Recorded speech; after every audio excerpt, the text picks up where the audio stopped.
ভাই? হুম শুরু। হ্যাঁ, আমরা সরাসরি প্রশ্ন উত্তরে চলে যাব। তুমি প্রথমেই ওখানে বসে দাঁড়াই বলবা? আচ্ছা। আপনি আপনার প্রথমেই আপনার কাছে যেটা জানতে চাইবো যে এই মুহূর্তে আপনাকে নিয়ে যে কথাটা সবচেয়ে বেশি চর্চিত সেটা হচ্ছে আপনি বাংলাদেশের সেরা সুদর্শন পুরুষ হিসাবে পুরস্কৃত হয়েছেন। কথাটা আদৌ সত্য কি মিথ্যা সেটা আপনার মুখ থেকে শুনতে চাই। আসসালামু আলাইকুম সবাইকে, এবং ধন্যবাদ বাংলাদেশ প্রতিদিনকে আমাকে কথাগুলো বলার জন্য, সুযোগ করে দেওয়ার জন্য। আমি আপনাদের অ্যাডলফ খান। আপনাদের অ্যাডলফ খান একদিনে আসেনি, একদিনে হয়নি। একটা দীর্ঘ সময়, দীর্ঘ জার্নি পাড়ি দিয়ে আজকে আমি 17 বছর ইন্ডাস্ট্রিতে। সো এই 17 বছরের এই জার্নিতে অ্যাডলফ খানের অনেক উত্থান পতন, অনেক গল্প, অনেক জার্নি আপনারা জানেন। সব কিছুই আপনাদের চোখের সামনে ঘটেছে। অনেক কিছুই ঘটেছে, ভালো মন্দ সব কিছু মিলিয়ে। এবং আমার আজকের এই সাকসেস বা আমার আজকের এই অবস্থান আপনাদেরই অবদান, আপনাদেরই দান।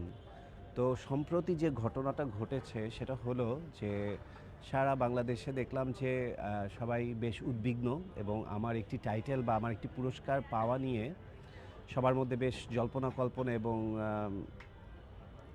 তর্ক বিতর্ক, দ্বন্দ্ব, হাসাহাসি, মজা ঠাট্টা, আম, মানে বেশ একটা ভালো আগুন লেগে যাওয়ার মতো একটা অবস্থা। মানে মনে হচ্ছিল যে দেশের কোনো একটা সাময়িক কোনো সমস্যা চলতেছে। সো এটা আমার কাছে মনে হলো যে আমি কথা বলি, আমার তো কথা বলতে হবে আসলে। আমার জার্নালিস্ট ভাই বোনদের সাথে কথা বলতে হবে, আমার রিপোর্টার্স ভাইদের সাথে কথা বলতে হবে। তো আমি সময় পাচ্ছি না, কারণ আমার বাবা হসপিটালে, আমার বাবা আইসিইউতে এই মুহূর্তে। তো খুবই ক্রিটিক্যাল কন্ডিশন, আমরা খুব অনিশ্চিতের সময় পার করছি।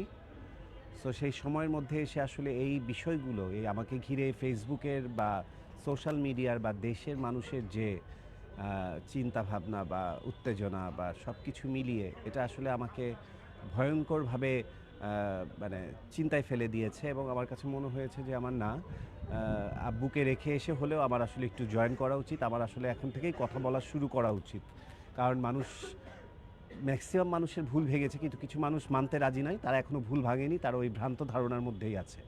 এবার আসা যাক মেইন ঘটনায়।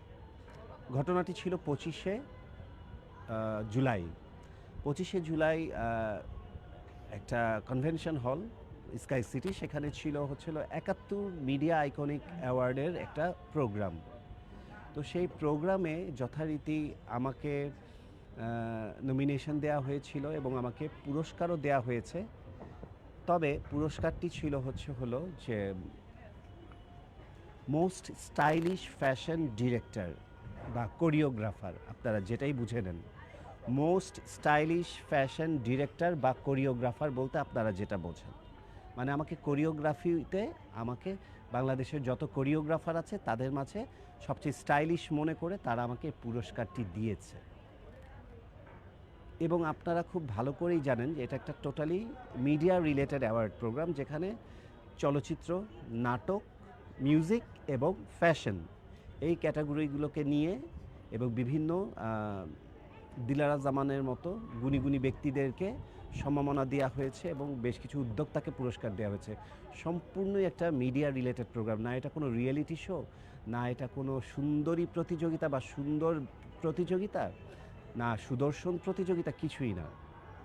তো আর এই ধরনের মিডিয়া কেন্দ্রিক এই নাচ গান, সিনেমা, ফিল্ম, নাটকের প্রোগ্রামে, ফ্যাশনের প্রোগ্রামে নাচ হয়, গান হয়, ফ্যাশন শো হয়।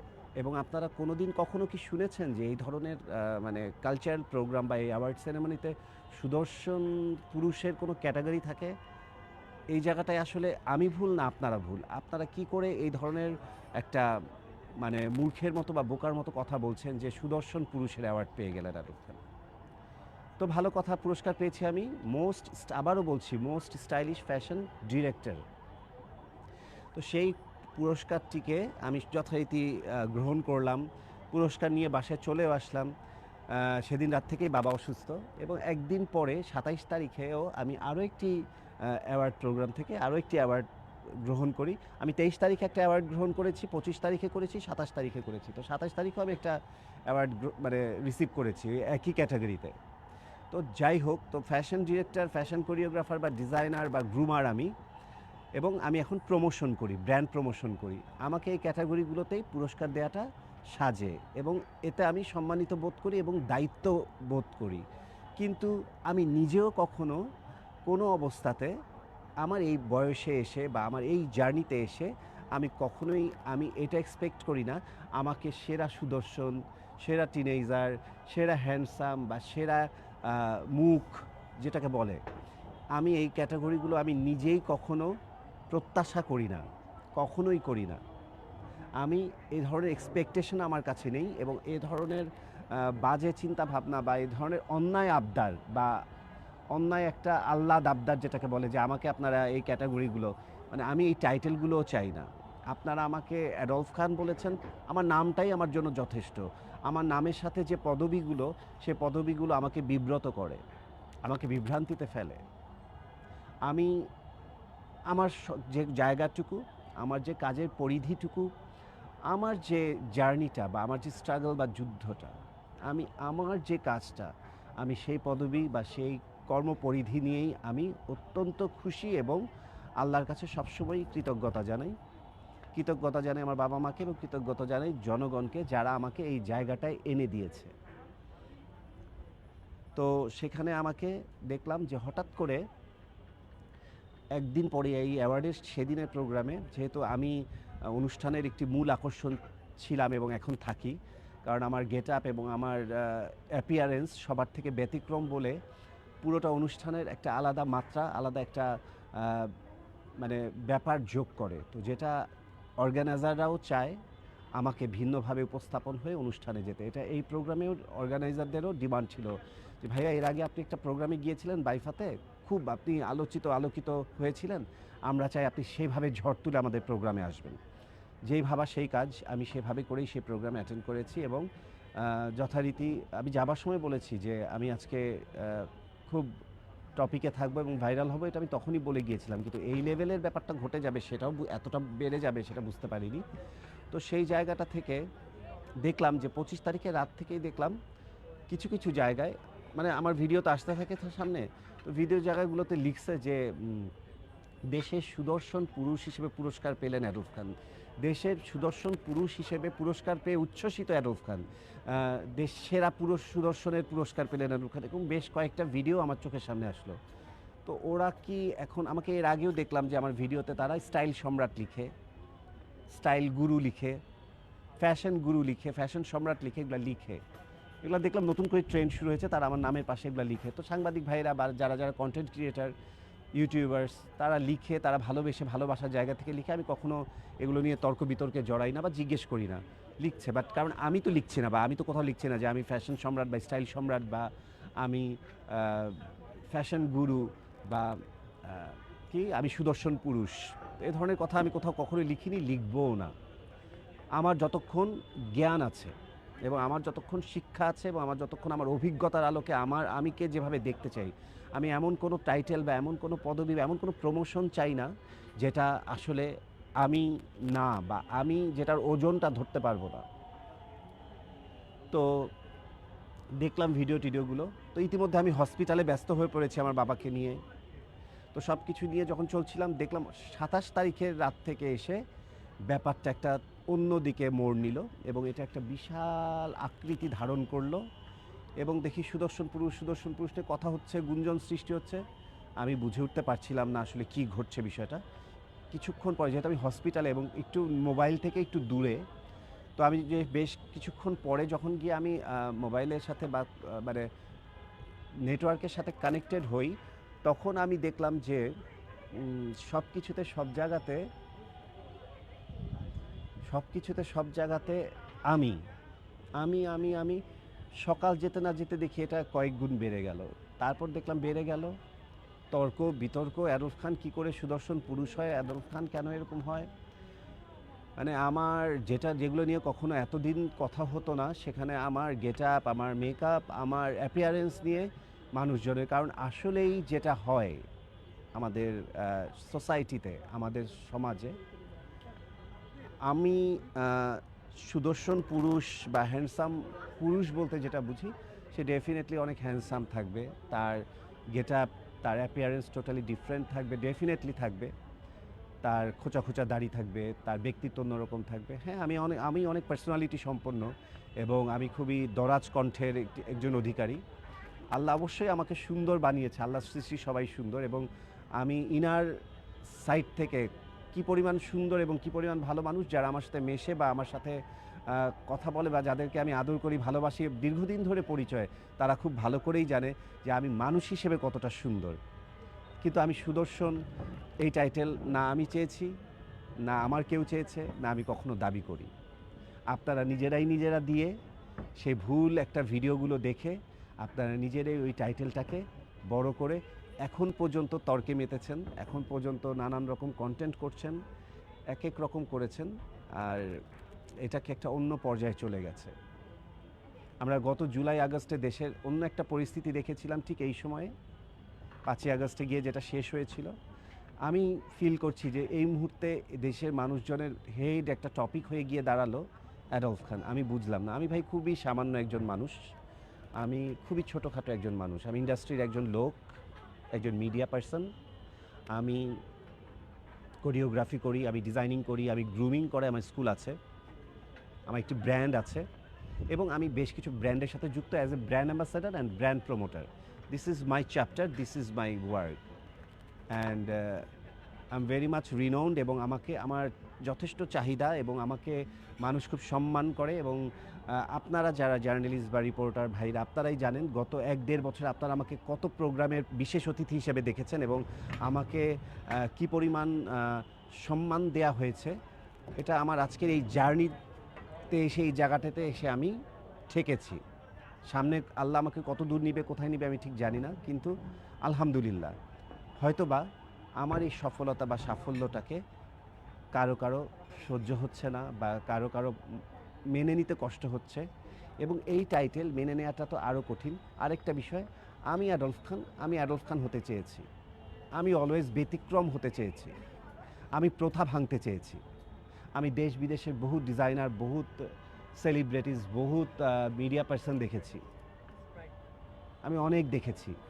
তারা তাদের মতো করে, তাদের ব্যক্তি স্বাধীনতায়, তাদের ইচ্ছা, তারা তাদেরকে যেভাবে দেখতে চায়, জানতে চায়, যেভাবে করে দুনিয়ার কাছে নিজেকে প্রেজেন্ট করতে চায়, দুনিয়াকে যেভাবে করে তার কাজের মাধ্যমে, তার লুকের মাধ্যমে, তার প্রত্যেকটা অ্যাপিয়ারেন্সের মাধ্যমে নিজেকে যেভাবে উপস্থিত হতে চায়, তারা ঠিক সেভাবেই করে, এবং তাদেরকে পুরো ওয়ার্ল্ড মাথায় উঠিয়ে রাখে। আমাদের বাঙালিরা আমাদের এই ধরনের অ্যাক্টিভিটিস দেখলে তারা মেনে নিতে পারে না। আচ্ছা, আমি আব্দুল ভাই, হ্যাঁ হ্যাঁ, আমি আপনার কথা প্রসঙ্গ ধরে একটু জানতে চাচ্ছি। সেটা হচ্ছে, যেহেতু একটা রব উঠে গিয়েছে যে সোশ্যাল মিডিয়াতে বেশ ভাইরাল, যে বাংলাদেশের সেরা সুদর্শন পুরুষ অ্যাডলফ খান, জি। সুদর্শন পুরুষ, আপনি নিজেকে কি সুদর্শন পুরুষ মনে করেন? আমি কিন্তু একটু আগেই বলেছি। না, আপনি নিজেকে মনে করেন না, কিনা, না, যে আমি হয়তো অনেকে এটা নিয়ে ট্রোল করছে সেই ভাষায়, বাট আপনি আপনাকে নিয়ে কি কনফিডেন্ট যে আপনি একজন সুদর্শন পুরুষ কিনা, না আপনি সুদর্শন পুরুষ না?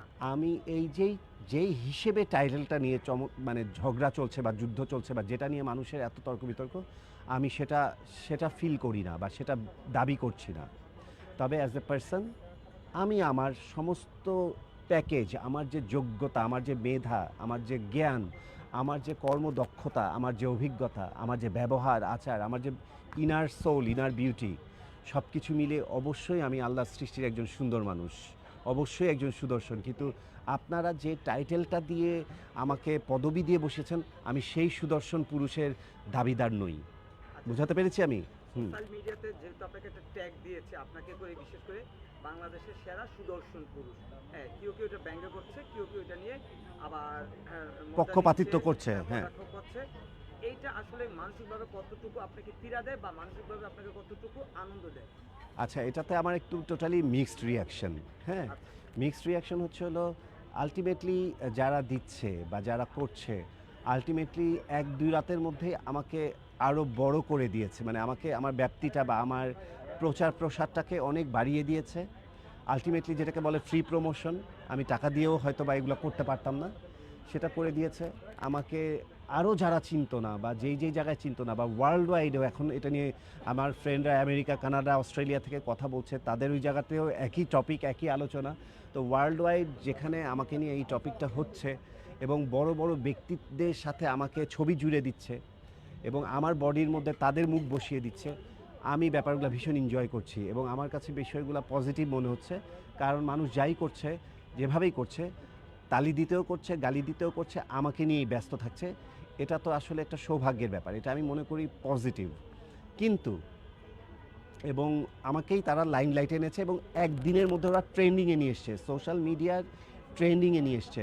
আমার এই টোটাল এন্টায়ার লাইফে আমি আমি নিজ থেকে কোনো একটা কাজ করছি, সেক্ষেত্রে অনেক নিউজ হয়েছে, কিন্তু আমার কোনো ঘটনাকে ঘিরে এত টিভি চ্যানেলস, এত নিউজ পেপার, জাতীয় ন্যাশনাল নিউজ পেপারসগুলো, ন্যাশনাল টিভি চ্যানেলসগুলো এত নিউজ করেছে, আমি রীতিমতো বিস্মিত এবং সবার প্রতি আমি বলবো কৃতজ্ঞ, কারণ আলটিমেটলি তারা আমাকে ঘিরেই নিউজগুলো করেছে।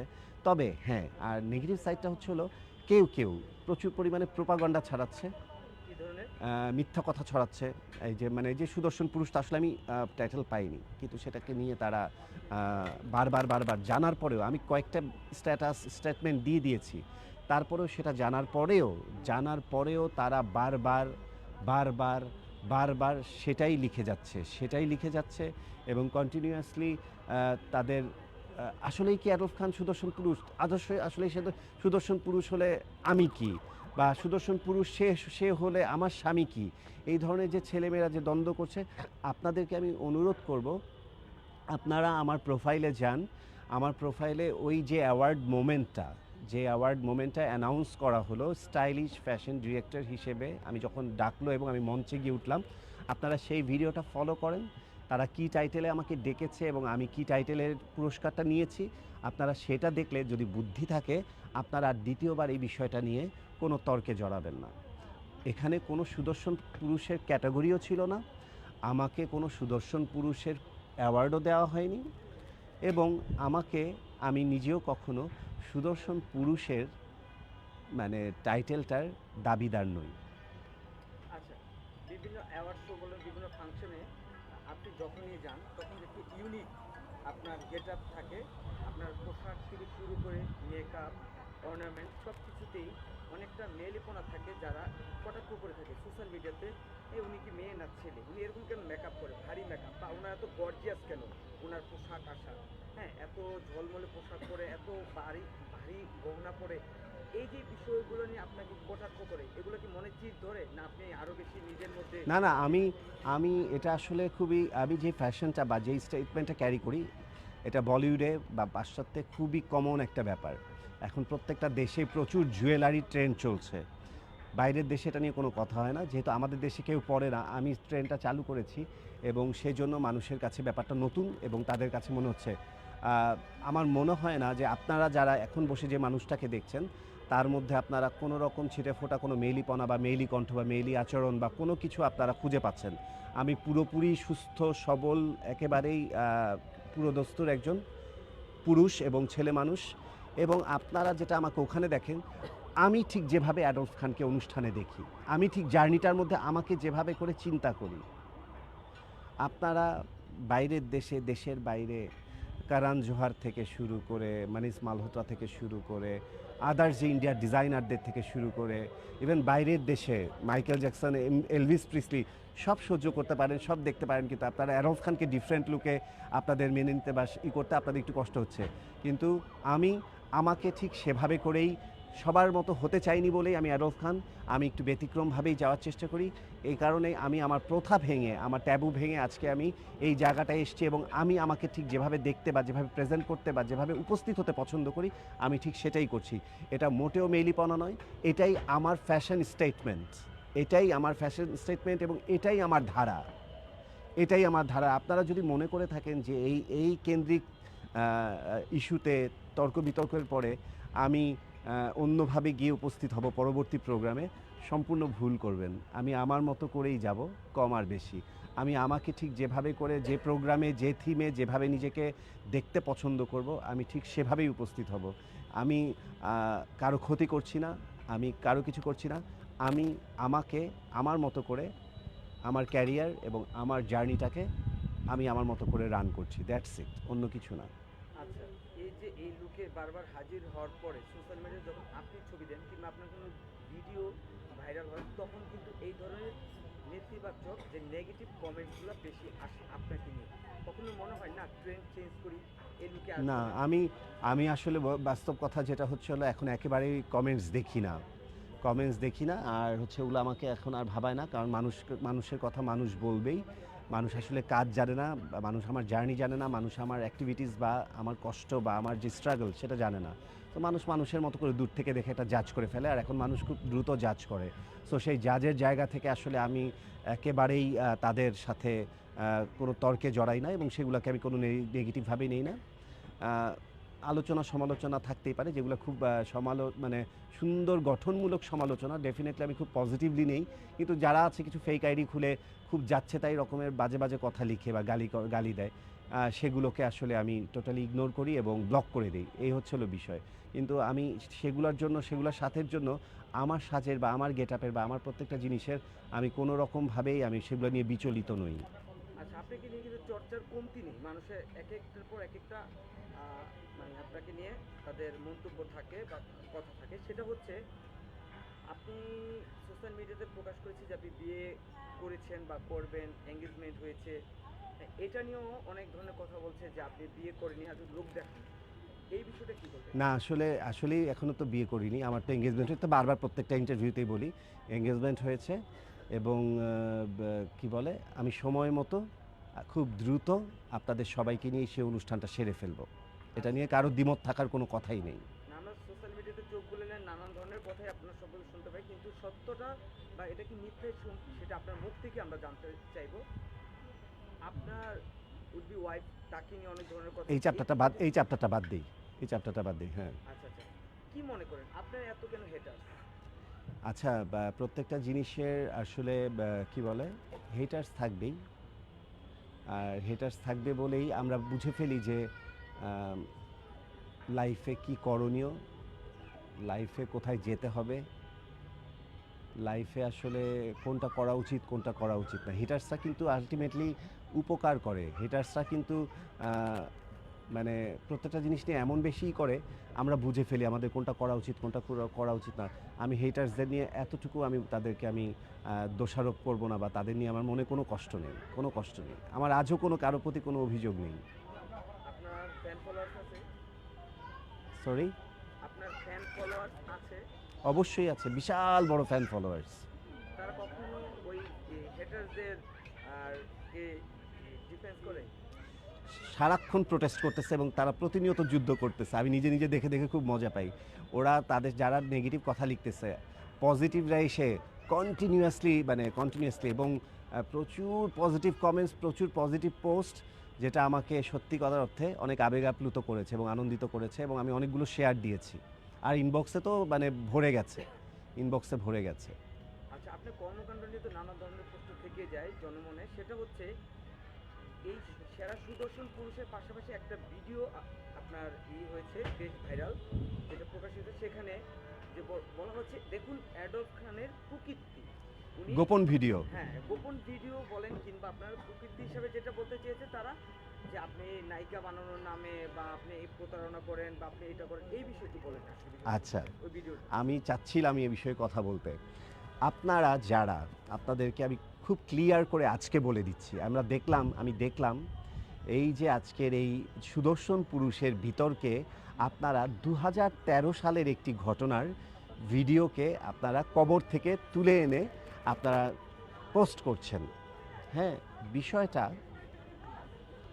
আমি প্রথম কথা, ঘটনাটায় আমি কোনোভাবেই কোনো ক্রাইমের সাথে ইনভলভ না। আমাকে জোর করে এখানে ইনভলভ করে বা আমাকে ভিলেন করে দেখানো হয়েছে, কি হয়েছিল ঘটনা সেটা বলছি। তো সেটা আমি পুরোটাই 2020 সালে আর যে কিবরিয়ার জীবন গল্পে পুরোটা ক্লিয়ার করে দিয়েছিলাম 2020 সালে। এটা 13 সালে, এক যুগ আগের ঘটনা। সে এক যুগ আগের অ্যাডলফের সেই ভিডিওটাকে তারা আবার তুলে নিয়ে এসেছে। আমি আপনাদের কাছে জিজ্ঞেস করছি, যারা আপনারা সচেতন এবং যারা সোশ্যাল মিডিয়া দেখেন বা সারাক্ষণ মোবাইল ঘাটান, এই যে ভিডিও ক্লিপটা আপনাদেরকে আমি জিজ্ঞেস করতে চাই, এখানে আপনারা কোথায় কোন জায়গাটায় আমার কোন ক্রাইমটা দেখতে পেয়েছেন? আমি আপনাদের কাছে প্রশ্ন রাখলাম, যদি কোনো ক্রাইম বা কোনো দোষ বা কোনো ভুল বা একটা অন্যায় আচরণ দেখে থাকেন, আপনারা আমাকে জানাবেন। ওই ভিডিওটার মধ্যে আলটিমেটলি আমার কোনো ভূমিকাই নেই, কোনো অ্যাক্টিভিটিস নেই। ভিডিওটা ছিল হলো সিনেমা বানানো নিয়ে একটা ভিডিও তথ্য প্রতিবেদন।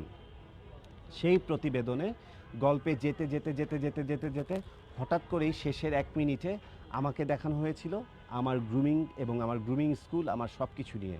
সেই সময় আমি খুব ছোট ছিলাম, আমার বাসায় ছিল গ্রুমিং স্কুল। সেই জায়গা কেন্দ্র করে যখন সেই মেয়েটা ভর্তি হতে আসে, সেটা আসলে কোনো স্টুডেন্ট ছিল না, ওদেরই পাঠানো ছিল। তো সে এসে আমার কাছে মার্কেটের মধ্যে এসে সে কাগজপত্র এবং ফিস জমা দেয়। তো সেই অংশটুকুই তারা ধারণ করে। এর বাইরে কিছু, একটা স্কুলে ভর্তি হলে একটা মানুষ তো ফিস দিবে, একটা মানুষ তো ভর্তি হবে, একটা মানুষ তো, আর আমার কাছে যদি শিডিউল না পায় বা আমার কাছে যদি যাওয়ার জন্য যেখানেই পাবে সে সেখানেই যাবে। আজকে আমি এখানে আছি, এখানে এসেও আমার কাছে একটা মানুষ এসে ভর্তি হতেই পারে, আমি এখানে বসেও জমা নিতে পারি কিনা আপনারাই বলেন।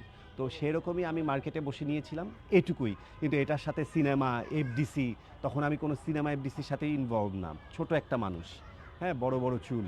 তো সেই মানুষটাকে জোর করে ডিরেক্টর বানিয়ে ওই একটা সিনেমা কেন্দ্রিক, এফডিসি কেন্দ্রিক একটা ভিডিওর মধ্যে জোর করে আমাকে দেখিয়েছিল। কারণ সেই সময় সে একজন সাংবাদিক, উনি আমার পিছনে লেগেছিল এবং সে চেয়েছিল আমাকে একটু পা ধরে টেনে নামানোর এবং আমার ক্ষতি করার, এবং সেটাই সে করেছিল। কারণ তার একটা অন্যায় আবদার আমি শুনিনি এবং সেই আমাকে সেই জিনিসটা করেছিল।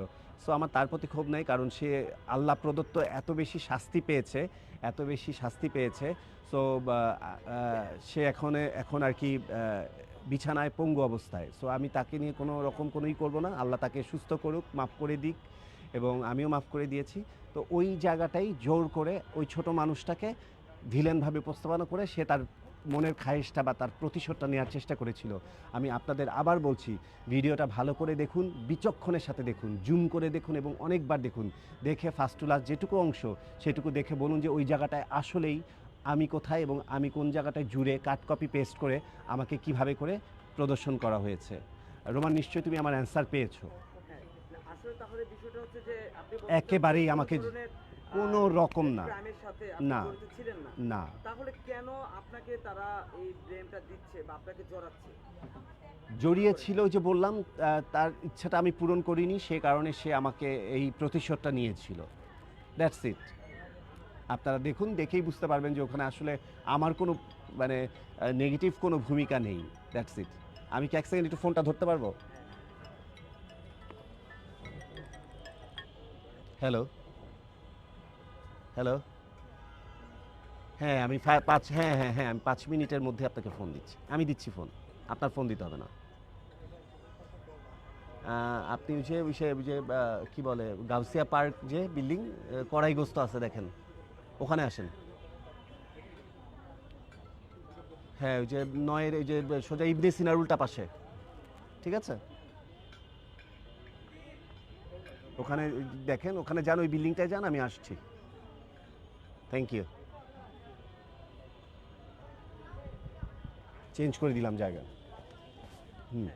আচ্ছা, যেটা জানতে চেয়েছিলাম সেটা হচ্ছে কেন তারা চাচ্ছে আপনাকে এই ক্রাইমের মধ্যে ফেলতে, কিংবা আপনি না না, তারা চাচ্ছে না। কিছু মানুষ ওটাকে নিয়ে আর কি উৎসব করছে, দ্যাটস ইট। কেউ চাচ্ছে না, এখন কেউ চাচ্ছে না, এবং আমার এটা ক্লিয়ার করা হয়ে গেছে অনেক ইন্টারভিউতে, এবং আজকে আবারও আমাকে এটা নিয়ে কথা বলতে হলো।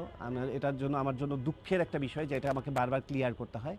তো এই সময় বাই জেনারেশনের যারা যারা দেখেননি তাদের আমি বলবো, তারা এই প্রোগ্রামটা দেখেন এবং দেখে আপনারা আবার ভালো করে জাজ করেই আপনি বুঝতে পারবেন, যদি বুদ্ধি থাকে, জ্ঞান থাকে, ওখানে আমার কোনো রকম কোনো অনৈতিক কর্মকাণ্ডই আসলে নেই, টোটালি নেই।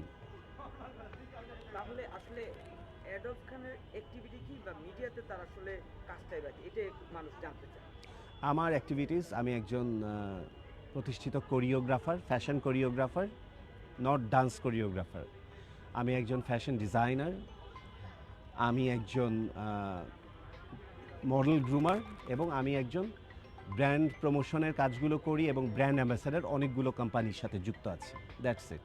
আচ্ছা, তাহলে মিডিয়া মিডিয়াতে আপনার গ্রহণযোগ্যতার বা কতটুকু, আর মিডিয়াতে আপনার পজিশনটা বা কতটুকু?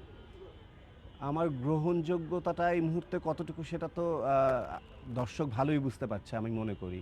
এবং যেটা যেভাবে করে আমার একটা হাইপ ক্রিয়েট হয়েছে বা যে কারণে যেভাবে আমি ট্রেন্ডিংয়ে বা যে কারণে আমাকে সবাই নিউজ সেক্টরগুলো আমাকে নিয়ে মাতামাতি করছে, definitely it's very positive sign for me. এবং আলহামদুলিল্লাহ আই এম ব্লেসড যে আমি আলটিমেটলি অ্যাডলফ খান হতে চেয়েছিলাম, অ্যাডলফ খান হতে পেরেছি। অনেকেই বলেন যে ভাইরাল হলে তার কাজের পরিমাণ পরিচিতি সব বেড়ে যায়, এটা পজিটিভ। এক সেকেন্ড, হ্যালো।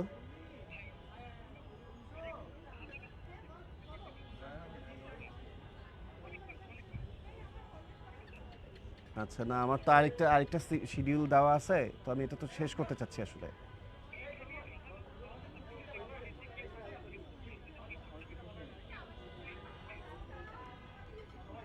চিলি ভালো। আসলে যেটা আপনার কাছে জানতে চেয়েছিলাম সেটা আরেকবার জিজ্ঞেস করি, সেটা হচ্ছে অনেকেই বলে যে ভাইরাল হলে তার পরিচিতি এবং কাজের পরিমাণ বেড়ে যায়। অ্যাডলফ খানের ক্ষেত্রে কি সেই পরিবর্তনটা হয়েছে বলে মনে করেন? আমার পরিবর্তন, আমি কি পরিমাণ লাভবান হয়েছি, কি পরিমাণ ওয়েভ ক্রিয়েট হয়েছে, আমার এই 3-4 দিনে কি লেভেলের কাজ আসছে, কি কি প্রজেক্ট এসছে, আমি আসলে বলে শেষ করতে পারবো না। আমি রীতিমতো বিস্মিত এবং আনন্দিত, সত্যি কথা যেটা, এটা আমার বেশ ভালো একটা উপকার হয়ে গেছে। আমি আমি প্রচুর পরিমাণ মানে একটা ডিমান্ডে পরিণত হয়ে গিয়েছে, এটা আমার কাছে আমার খুব ভালো লাগছে। কিন্তু আমি সেলিব্রেট করতে পারছি না, এনজয় করতে পারছি না, কারণ আমার বাবা হসপিটালে, এই একটা বিষয়। তাহলে দেখা গেল যে দীর্ঘদিনের একটা আপনার পূরণ হয়েছে, কারণ মিডিয়াতে আপনার পথ চলা প্রায় এক যুগেরও বেশি, জি। তাই না? সেক্ষেত্রে এই যে অ্যাডলফ খানকে এখন সারা বাংলাদেশের মানুষ চিনছে, জানছে, তাকে নিয়ে চর্চা হচ্ছে, তাহলে অ্যাডলফ খানের আসলে চাওয়াটা পূর্ণ হয়েছে। আমার চাওয়া পূর্ণ, আসলে আমি তো আসলে এত এত এইভাবে এত বিতর্কিতভাবে জিনিসটা এভাবে হবে সেটা আশা করিনি। ভাইরাল ঠিক আছে, ভাইরাল হতে মজাই লাগে মাঝে মাঝে, কিন্তু এই যে যেভাবে করে একটা তর্ক বিতর্কে পরিণত হয়েছে, আমাকে একটা মানে গুলির মুখে রাখা হয়েছে এবং আমাকে নিয়ে সবার এত উন্মাদনা, এত ইন্টারেস্ট, আমার এই ঘটনাটা না ঘটলে আমার আসলে জানা ছিল না। মানুষ যে আমাকে এত দেখে বা এত আমাকে নিয়ে চিন্তিত, এটা তো অনেক বড় ব্যাপার। পৃথিবীতে কে কাকে নিয়ে চিন্তা করছে, কে কাকে নিয়ে ভাবছে, সেটা হচ্ছে বড় বিষয়। হ্যাঁ, আচ্ছা, আমি একটু আমার প্রোফাইল থেকে লাইভটা শেয়ার দিই বোধহয়, নাকি করব? করা যাবে? করা যাবে? এটা পেজটা কি হবে, কোনটা? বাংলাদেশ প্রতিদিন। আচ্ছা, আমরা দেওয়ার পরে আপনি দিয়ে, হ্যাঁ? আচ্ছা আচ্ছা, ঠিক আছে। একটা যে বিষয় বলছি, যেহেতু সোশ্যাল মিডিয়া এখন চোখ বুলালে দেখা যায় সুদর্শন পুরুষ অ্যাডলফ খান, যখন সামনাসামনি আপনি যখন কোনো রেস্টুরেন্ট কিংবা যে হসপিটালে যাচ্ছেন, রাস্তায় বের হচ্ছেন, শপিংয়ে যাচ্ছেন, কীরকম এনজয় করছেন? লোকজন আমি তোমাদেরকে বলে বুঝাতে পারবো না। আমার ধারণা ছিল দেশের সুপারস্টার হচ্ছে বা বাংলাদেশের যে ফিল্ম স্টাররা তারা তুমুল জনপ্রিয়, কিন্তু তোমরা যদি এখন আমার সাথে, মানে আমি কোথাও যেয়ে থাকতে পারছি না, আমি হসপিটালে, আইসিইউতে, ওটিতে, কেবিনে, সব জায়গায় লোক ঢুকে পড়ছে। তারা আমার বাবার বা আমার পরিস্থিতিটা বোঝার চেষ্টা করছে না। আমি রাস্তায় কোথাও যেতে পারছি না, আমি কোথাও খেতে পারছি না, আমি রেস্টুরেন্টে বসতে পারছি না, আমি বাসা থেকে বের হতে পারছি না, আমি কোনো জায়গায় যাচ্ছি না। মানুষের প্রবল আগ্রহ এবং প্রচুর পরিমাণে ছবি তোলার হিড়িক, এবং আমাকে নিয়ে তাদের একটা বিশাল বড় একটা, মানে কী বলবো এটাকে, ফ্যান বেস ক্রিয়েট হয়ে গেছে। আমি এটা বলে বোঝাতে পারবো না, কিন্তু সব ছাপিয়ে আমি এটাই বারবার বলবো, আমি এই মুহূর্তে এই উন্মাদনা বা পপুলারিটি এনজয় করছি না। এই মুহূর্তে আমার বাবার উপরে, আমি বাবা ছাড়া এই মুহূর্তে আমি চোখে ডানে বামে কোনো কিছু ভাবছি না, কোনো কিছু দেখছি না। এগুলো আমি এই মুহূর্তে এনজয় করছি না। আমি চাই আমার বাবা আইসিইউ থেকে ফিরে আসুক এবং আমরা বাসায় নিয়ে যাব। তারপরে আমি ঢালাওভাবে এগুলোকে আরও, মানে এই কমপ্লিকেশনসগুলো আরও দূর করব, আরও কথা বলবো এবং এগুলোকে আমি আরও চমৎকারভাবে ক্ল্যারিফাই করব। এই ফ্যাশন জগতে বা এই স্টাইলিশে আপনি কাকে মানে অনুকরণ করেন? আমি অনুকরণ করার মতো এই মুহূর্তে আর আমার কেউ নাই। এখন থেকে অ্যাডলফ খানের মানুষ অনুকরণ করবে। অ্যাডলফ খান একটা ট্যাবু, অ্যাডলফ খান একটা ট্যাগ নাম, একটা ব্র্যান্ড নেম হয়ে গেছে। আমার মনে হয় না যে আমি এখানে এখন আর কাউকে ওই ফলো করার বা অনুকরণ করার বা অনুসরণ করার সেই বিষয়গুলো আমার মনে হয় না আর দরকার পড়বে। কি মনে হয়? তবে প্রত্যেকটা মানুষের কাছ থেকেই যারা যারা খুব ফ্যাশনেবল এবং যারা যারা খুবই পজিটিভ ভাইব ক্রিয়েট করে, পজিটিভ ফ্যাশন ক্রিয়েট করে বা পজিটিভ প্রত্যেকটা জিনিস তাদের মানে গুণ আছে, মেধা আছে, প্রত্যেকটা গুণী মানুষের থেকে আমি একটু একটু করে পিক করি, যেগুলো আমার চলার পথে খুব কাজে লাগে। কি মনে ভালো হয়? ভালো জিনিসগুলো আমি পিক করি। এখন অ্যাডলফ খানকে কি এই তরুণ সমাজরা ফলো করবে এবং কেন করবে? তরুণ সমাজরা ফলো করবে এবং পরবর্তী যে জেনারেশন সেই জেনারেশন অ্যারফ খানের ফ্যাশন নিয়ে চলবে। আমি তোমাদের আজকে বলে রাখছি। ফ্যাশন নিয়ে আপনার অনেক এক্সপেরিমেন্ট, সেটা আমরা চোখ বুলালেই দেখতে পাই। সামনাসামনি একরকম, সোশ্যাল মিডিয়া বলতে ফেসবুকে একরকম, কিন্তু আপনাকে টিকটকে কেন বেশি মেয়ে সাজে দেখা যায়? এটা একটু বলেন। আচ্ছা, টিকটকের যে ক্যারেক্টারগুলো, টিকটকের বিষয়টা হয়ে গেছে কি, এক একটা কন্টেন্ট ক্রিয়েটারের এক এক রকমের এক একটা টপিক থাকে, এক একটা সাবজেক্ট থাকে, এক একটা থাকে। এখন আমার যে অভিনয় স্কিল বা আমার যে ট্যালেন্ট বা আমি যে কি পারি, কত রকম মিমিক্রি করতে পারি, কত রকম ক্যারেক্টার করতে পারি, সেই ক্যারেক্টারগুলো করতে গিয়ে শুধু মহিলা চরিত্র না, অনেক পুরুষ চরিত্র, আমি অনেক শত শত ক্যারেক্টার আমি করেছি এবং সেগুলোকে একটা জনপ্রিয় করে ফেলেছি আমি। এটা আমার অনেক দিনের ফসল।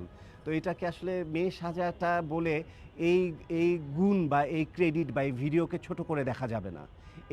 এটাও আমার এটাই আমার কন্টেন্ট। আমি হয়তো বা ওই কন্টেন্টে এসে দর্শকের সামনে হাজির হই। কখনো বুয়া চরিত্র, কখনো নানি, মামি, কখনো সিনেমার নায়িকা, কখনো ঘরের সেই দুঃখী মেয়েটা, বউটা। আমি অনেক রকমের অত্যাচারিত মানে সমাজের নানা চরিত্রগুলোকে আমি প্রেজেন্ট করি। সেটা আমি আমার ভালোবাসার জায়গা থেকে, এবং যেহেতু আমার ভক্তরা, আমার ফ্যানরা এটাকে পছন্দ করে এবং এটাকে তারা করছে, কি বলে, বারবার দেখতে চায় আমাকে। কারণ এটা অনস্বীকার্য, মানে তোমাদের স্বীকার করতেই হবে যে আমার অ্যাক্টিং স্কিল খুবই ভালো।